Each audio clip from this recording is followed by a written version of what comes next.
ఉన్న బంగారాన్ని విడిపించి ఆ రోజు ఆన్లైన్ రేటుకే మేము కొంటాం. Sharma gold company.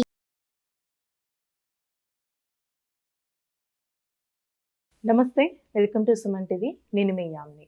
ప్రస్తుతం మనతో ఉన్నారు ప్రముఖ ఆధ్యాత్మికవేత్త గురుస్వామి బ్రహ్మశ్రీ రాజన్ నంబూద్రి గారు ఉన్నారు. గురువుగారితో మాట్లాడి మనకున్న సందేహాన్ని అడిగి తెలుసుకుందాం. నమస్కారం గురుగారు. నమస్కారం అమ్మా. గురుగారు, మనకి అసలు మే నెలలో 12 రాశుల వారికి ఏ విధంగా ఉంటుందండి? అలానే ఈ రాశి వారికి సంబంధించిన పరిహారాలు కూడా మీరు తెలియచేయాలి. ముందుగా మనకి మేషరాశి కాబట్టి మేషరాశి గురించి తెలియచేయండి. తప్పకుండా తల్లి. ముందుగా శ్రీ మహాగణపతి దేవతోభ్యో నమః. చూసే వీక్షకులందరికీ నమస్కారం. మే నెలలో మేషరాశి వారికి ఎలా ఉండబోతుందని అడగబోతున్నారు. తప్పకుండా చైత్ర మాసంలో చాలా విశేషమైనటువంటి ఒక కైంగర్యాలు మనకు కనపడవచ్చు. అయితే ఇప్పుడు మనం ఏంటంటే గత మాసంలో అంటే పోయిన మాసంలో వచ్చేసి మనము ఈ క్రోధినామ సంవత్సరం గురించి ఉగాది పంచకాలన్నీ కూడా చదువుకున్నాము. సో ప్రతి వాళ్ళు కూడా ఆ రాశి గురించి వివరించుకొని చెప్పుకోవడం చేసింది. ఇప్పుడు ఏంటంటే ప్రతి మాసాల గురించి కూడా విశేషంగా రావటం కూడా చాలా అద్భుతమైనటువంటి ఒక ఫలితము. మే నెలలో వచ్చేసి అద్భుతంగా ఈ క్రోధినామ సంవత్సరంలో అది కూడా చైత్ర మాసంలో కొద్దిగా వాళ్ళకి ఖర్చు అనేది చాలా ఉంటాయి. సో కాబట్టి మీకు కొద్దిగా మేషరాశి వాళ్ళకి ఖర్చులు ఎక్కువ ఉంటాయి, అప్పులు ఎక్కువ అవుతాయి, కొద్దిగా ఒత్తిడి ఎక్కువ పడుతుంది, శారీరకంగా మానసికమైన ఒత్తిళ్ళు బాగా పడతాయి. కొద్దిగా జాగ్రత్త వహిస్తే సరిపోతుంది. దానికి తగిన విధానమైనటువంటి ఒక పరిష్కారాన్ని అటువంటివి చేసుకుంటే ఈ మేషరాశి వాళ్ళకి ఈ మే నెల అంతా కూడా సాకారంగా ఉండడానికి అవకాశాలు ఉంటాయి. అంటే ఇప్పుడు బిజినెస్ ఏ విధంగా ఉండొచ్చండి రాశి వారికి సంబంధించి? మేషరాశి వాళ్ళకి బిజినెస్లో 12 లాభం అయితే 9 నష్టం ఉందండి. అంటే అన్బ్యాలెన్సింగ్లో ఉంది, కంగారు పడవచ్చు లేదు. ఈ బిజినెస్ వాళ్ళు కూడా కొద్దిగా కొన్ని చూసి చూడనట్టుగా వెళ్ళిపోతే ముందు సాగిపోతుంది. అలానే హెల్త్ కూడా ఏ విధంగా ఉంటుందంటారండి మే నెలలో? మేషరాశి వారికి ఆరోగ్యపరమైనటువంటి విషయం చూసుకుంటే అయితే మాత్రమే కొద్దిగా నిరాశగా ఈ ఉడకపోతలో ఉంటుంది కాబట్టి దానికి కాస్త ఎండకు కొద్ది జాగ్రత్త వహించవలసి వస్తుంది. వయసు పైన పడిన వాళ్ళకి మాత్రమే కొద్దిగా నిరాశగానికి మరి నీరసానికి చాలా గురి అవ్వడానికి అవకాశం ఉంటుంది. హాస్పిటల్కి కూడా వెళ్ళడానికి పరిస్థితి ఏర్పడుతుంది కాబట్టి కొద్దిగా జాగ్రత్త వహిస్తే సరిపోతుంది. అయితే మేషరాశి వాళ్లకు ప్రత్యేకమైనటువంటి ఒక ఆలోచన ఎలా వస్తుందంటే మరి ఈ విధానంగా ఇటువంటి సమస్యలు వచ్చినప్పుడు ఎటువంటి ఎదుర్కోవాలి. ఇప్పుడు బిజినెస్లో మరి ఈ రకమైనటువంటి ఇప్పుడు అనేక రకమైన వ్యాపారం చేసేవాళ్ళు ఉంటారు, అనేక రకంగా డాక్టర్ ఫీల్డ్లో అన్ని ఫీల్డ్లో కూడా ఉంటుంటారు.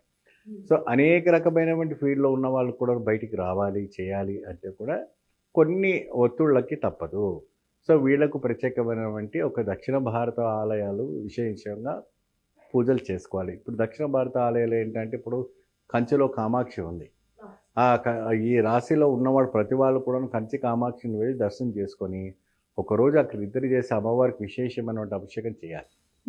చేసిన తర్వాత ఆ రోజు తిరిగి వచ్చిన తర్వాత మీకు ఈ మే నెలలో కాదు కదా, మీకు సంవత్సరం పొడుగునా కూడా మీకు అతీతమైనటువంటి బలదాయకం రావటము, గురువు అనుగ్రహం రావటం అనేది కూడా జరుగుతుంది. ఎందుకంటే ఇక్కడ మనకి లాభం 12 ఉన్న నష్టం మీకు 9 ఉంది. అయినప్పటికీ కూడా మీకు 12 రీచ్ అవ్వాలని కూడా కష్టమే. ఈ 9లోనే హరించిపోతుంది. ఏమా 9 క్రాస్ అవుతాయి కదా 12కి వెళ్ళడానికి అవుతాయి. ఈ 9 వరకు వెళ్ళడానికి కూడా మీకు ఎదురుగా వస్తుంది. కాబట్టి ఈ రకంగా చేసుకోవచ్చు. వ్యవసాయ రంగంలో ఉన్న వాళ్ళకు కూడాను అటు ఇటు రకంగా ఉంటుందమ్మా. కొద్దిగా వాళ్ళకి పెట్టుబడులు ఎక్కువ అవుతుంటాయి తప్ప అది కొద్దిగా జాగ్రత్త వహించవలసి వస్తుంది. మరి డాక్టర్ రంగంలో ఉన్నవాళ్ళు, ఉద్యోగ రంగంలో ఉన్నవాళ్ళు, ఇంకా అడ్వకేట్స్ ఉన్నవాళ్ళు కానీ పోలీస్ రంగంలో ఉన్న వాళ్ళకి బదిలీలు అవ్వడానికి అవకాశాలు కనపడుతూ ఉంటాయి. ఇప్పుడు రేపు వచ్చేవంటి ఎలక్షన్స్ తర్వాత వాళ్ళకి బదిలీ అవ్వడానికి అవకాశం ఉంటుంది. కాబట్టి ముందు జాగ్రత్తతోని మీరు జాగ్రత్త వహించి ఉంటే సరిపోతుంది. దానం విషయానికి వచ్చేటప్పటికి మాత్రాన గోవుకు విశేషంగా క్యారెట్ ఉంటుంది కదమ్మా, ఆ క్యారెట్ని ఒక మంచిగా మీరు దానం చేయండి, మంచి ఫలితం లభిస్తుంది. అంటే పరిహారం కూడా ఇదే చేసుకోవాలండి. పరిహారము అనేటప్పటికి మనం కంచికి వెళ్ళేసి అమ్మవారికి పూజ చేసుకొని చెప్పాను. కంచికి వెళ్ళి అమ్మవారికి విశేషమైన అర్చన, శ్రీచక్ర పూజ, అమ్మవారికి మరి అభిషేకము, ఇంకా అక్కడ అమ్మవారు ఎక్కువ శాతం ఎరుపు రంగు వంటి చీరను స్వీకరిస్తుంది కాబట్టి ముందుగానే ఆన్లైన్ బుక్ చేసుకొని అమ్మవారి దగ్గరికి వెళ్తే సరిపోతుంది. గురుగారు మే నెలలో వృషభ రాశి వారికి అసలు ఏ విధంగా ఉంటుందండి? శ్రీ మహాగణపతి దేవతభ్యో నమః. చూసే వీక్షబంధులకి నమస్కారం. అందరికీ మంచి జరగాలి. వృషభ రాశికి సంబంధించిన వంటి వాళ్ళకి లాభము 6, నష్టము 10. కాబట్టి వాళ్ళు కొద్దిగా పెట్టుబడి పెట్టేటప్పుడు, ఏదైనా కొనుగోలు చేసుకునేటప్పుడు, ఏదైనా వ్యాపారం కొనుగోలు చేసుకునేటప్పుడు అవన్నీ కూడా కొద్దిగా గట్టిగా ఆలోచించుకొని చేసుకుంటే చాలా మంచి ఫలితాలు మే లభిస్తుంది. నెలలో కొంచెం పెట్టుబడులు పెట్టేటప్పుడు ఆలోచించుకుంటే సరిపోతుంది. ముఖ్యంగా వీళ్ళు ఏంటంటే ఆరోగ్యపరంగా కూడాను ఈ మే నెలలో కొద్దిగా ఎండ దెబ్బ తగలటము, లేదా బయట తిరిగేటప్పుడు ఏదైనా స్ట్రోక్ రావటం అలాంటివి కూడా ఉంటుంది. ఆరోగ్యపరంగా కూడా కొద్దిగా జాగ్రత్త వహిస్తే సరిపోతుంది. మరి అదే విధానంగా మీరు కొత్త కొనుగోలు ఏదైనా కూడా వస్తు కొనుగోలు అనుకున్నప్పుడు కూడా కొద్దిగా జాగ్రత్త వహించాలి. ఇంకోటి, ఎవరికైనా సంబంధాలు చూడాలనుకుంటే స్త్రీ కానీ పురుషు కానీ ఎవరికైనా కూడా వాళ్ళకు కూడాను ఏంటంటే కొద్దిగా జాగ్రత్తగా సెట్ చేసుకోండి.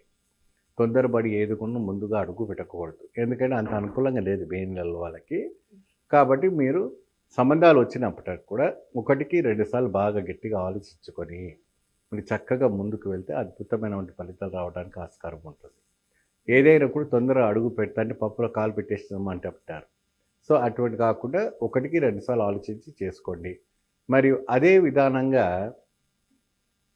వృషభ రాశి వాళ్ళకి ఇంకోటి ఏంటంటే ఒక మంచి అవకాశాలు, అంటే ఉద్యోగం పరంగా కానీ, లోన్ పరంగా కానీ, రుణ పరంగా కానీ ఏదైనా కూడా మంచి అవకాశం వచ్చేదానికి అవకాశం. అంటే ప్రమోషన్స్ వచ్చే ఛాన్స్ ఉందంటారా? ప్రమోషన్స్ వచ్చే ఛాన్సెస్ కానీ, విదేశాలు వెళ్ళడానికి ఛాన్సెస్ కానీ అటువంటివి కొద్దిగా వాళ్ళకి గట్టి బలంగా ఉండడం కాబట్టి వాళ్ళు ముందు అడుగు వేయడానికి మంచి అవకాశాలు ఉన్నాయి. అలానే వ్యవసాయం ఏ విధంగా ఉంటుందండి? వ్యవసాయ రంగం కూడా నాయకులు కూడాను మే నెలలో ఇప్పుడు ఋతువులు స్టార్ట్ అవుతాయి కాబట్టి, అంటే వేసవి ఋతువులు స్టార్ట్ అవుతాయి కాబట్టి పాడి పంట ద్వారా వాళ్ళు వేసుకోవాల్సిన ధాన్యాలు ఏదైతే ఉందో, అంటే సమ్మర్కు సంబంధించిన వంటిదైతే వరికి సంబంధించినదైతే బాగుంటుంది అంటారు.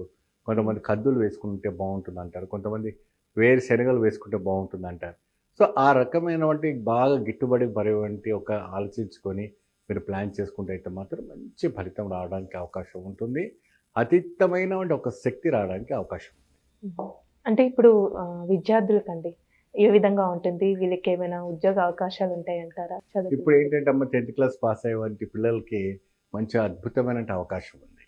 ఎందుకంటే అందరూ కూడా ఈ సంవత్సరం కొద్దో గొప్ప చదువుకున్న, అంటే ఎంతో అంత ఆరోగ్యం ఉండకపోయినా కొన్నిట్లో వెనక ముందు అయినప్పుడు కూడా వీళ్ళకి 10th క్లాస్ వాళ్ళకి అందరూ కూడా మంచిగా పాస్ అయ్యడానికి 100% మనకి ఇక్కడ కనపడతా ఉంది.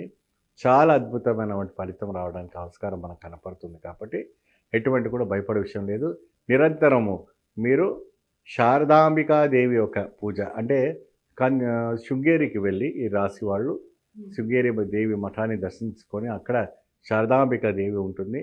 ఆ శారదాంబికాదేవికి వెళ్ళి విశేషమైనటువంటి పూజలు చేసి అమ్మవారికి శ్వేత రంగుమైనటువంటి వస్త్రాలు అక్కడ అమ్మవారికి సమర్పిస్తే చాలా అద్భుతమైనటువంటి ఫలితాలు రావడానికి కనపడుతూ ఉంటుంది. అంటే పరిహారం కూడా ఇదే చేసుకోవాలంటారు. పరిహారం అనేటప్పటికి అక్కడ వచ్చేసి ఏంటంటే ఏ రంగం ఉన్న వాళ్ళైనా కూడా శారదాదేవి పీఠానికి వెళ్ళేసి అమ్మవారికి విశేషమైనటువంటి పూజ చేసుకోండి. అక్కడ మీరు ఏదైనా ఫలమో పుష్పమో ఏదైనా తోచిన వంటి దానం ఇప్పించుకుంటే సరిపోతుంది. ఇంకొకటి ఏంటంటే అమ్మ, సరస్వతి దేవాలయానికి వెళ్ళి వచ్చిన తర్వాత ఇంటికి మీరు ఏం చేస్తారు, ఒక విశేషమైన వంటి ఒక పూజ చేయాలి. ఏం పూజ చేయాలి అవి వినేసి అడుగుతారు మీరు చక్కగా. అయితే ఎప్పుడైతే కూడా నువ్వు ఏ క్షేత్రానికైనా కూడా అంటే శక్తిపీఠం కానీ ఇంకెక్కడైనా కూడా తిరిగి వచ్చిన తర్వాత ఇంట్లో విశేషమైనటువంటి ఒక పూజ చేయాలి. ఆ మన ఇంట్లో ఏ దేవిని పూజిస్తామో ఆ దేవి ఒక పటము పెట్టుకొని ఆ దేవిని దగ్గర పెట్టి కాస్త దద్దోజనం కానీ పొంగల్ కానీ నివేదన పెట్టేసి అమ్మవారికి ఆరాధన చేయాలి. ఆరాధన చేసిన వంటి ప్రసాదం ఏదైతే ఉందో మీ యొక్క ఏరియాలో ఉన్నవంటి వాళ్ళు కానీ, మీ కాలనీలో ఉన్నవంటి వాళ్ళు కానీ, మీ అపార్ట్మెంట్స్లో ఉన్నవంటి 10 సంవత్సరాల లోపు ఉన్నవంటి కన్యాపిల్లలను ఇంట్లో పిలిచి ఆ ప్రసాదాన్ని వాళ్ళకి పంచిపెట్టాలి. అప్పుడు అక్కడ ఏంటంటే దరిద్రం తొలగిపోతుంది, లక్ష్మి ప్రవేశిస్తుంది, శక్తి విపరీతంగా పెరుగుతుంది. ఇంకోటి ఏంటంటే మెచ్యూరిటీ పవర్ బాగా పెరుగుతుంది, ధనాన్ని ఆకర్షిస్తున్నటువంటి శక్తి పెరుగుతుంది, చదువు కూడా పిల్లలకు అదే విధానం అన్నమాట. ఒక జ్ఞానం సరస్వతి కూడా ప్రసాదించేవంటి ఒక యోగం ఇంకా కనబడుతుంది. ఇక్కడ చూడండి, మనకి అన్నపూర్ణ, లక్ష్మి, సరస్వతి 3 కూడాను మనకి ఇక్కడ కనబడతా ఉంది. సో కనుక ఆ దేవి యొక్క అనుగ్రహ కటాక్షం ద్వారా ఈ రాశి వాళ్ళు ఈ రకమైనటువంటి ఒక పరిహారం చేసుకుంటే అద్భుతమైనటువంటి వాళ్ళ లైఫ్ ఈ మే నెలలో బాగా కనబడతాయి.